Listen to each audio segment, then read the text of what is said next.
Nesta segunda parte do vídeo de desenvolvimento oral do tema 1, cito aqui a questão em que refere ao análise e a apropriação histórico da história de Dona Inês nos textos estudados da autoria de Fernão Lopes, Miguel Torgue, Manuel Barbosa do Bocage e Luís Vaz de Camões.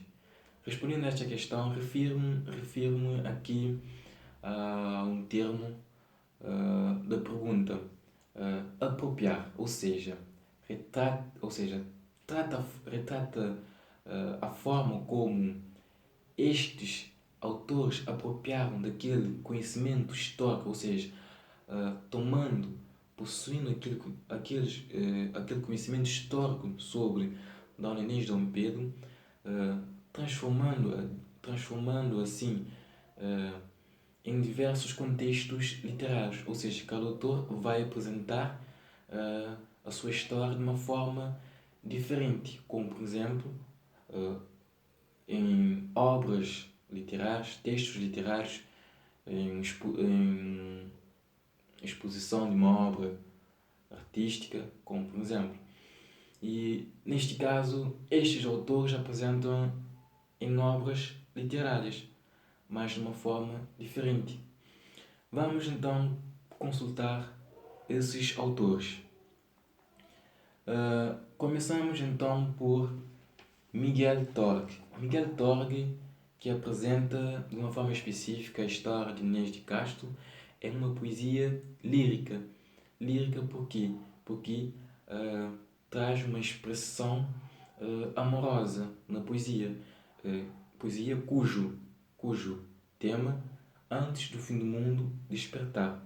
E ao ler a poesia, no último estrofe, podemos nos deparar que ele compara a história de Dona Inês e Dom Pedro com a história de Romeu e Julieta, uma história com fins trágicos. E perante este facto estamos a entrar num ponto de intertextualidade, a relação que um texto exerce sobre o outro. Vamos então para o segundo autor, que é Fernão Lopes. Fernão Lopes, que foi um escrivão, um cronista do Reino de Portugal. Fernão Lopes apresenta de uma forma específica a história de Inês de Castro. É uma crônica de Dom Pedro. Então, a linguagem em que é utilizada nessa crônica, podemos ver que é uma linguagem ainda em construção. É uma linguagem que marca o século XV e XVI. O século XV e XVI é um século que marca o período em que a língua portuguesa estava ainda em construção.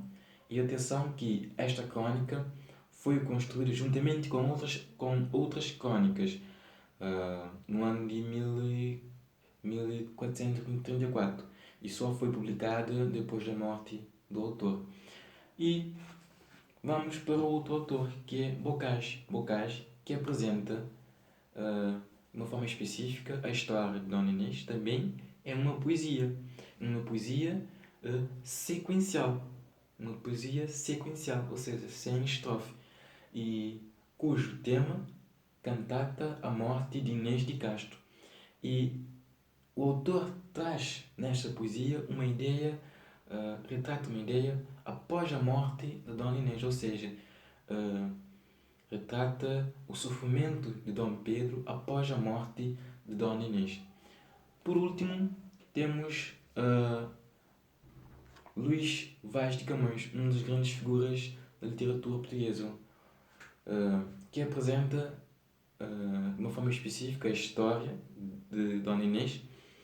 É um canto dividido por estância, numerado a partir de 118 a 137. E o autor traz uma ideia que refere depois da morte de Dona Inês. Ou seja, vemos aqui uma parte. Assentou de miséria e mesquinha, que depois de ser morta foi rainha.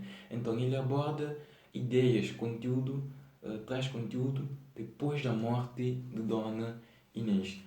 Depois da morte, ela foi coroada rainha, assim. Obrigado por assistir o vídeo. Obrigado.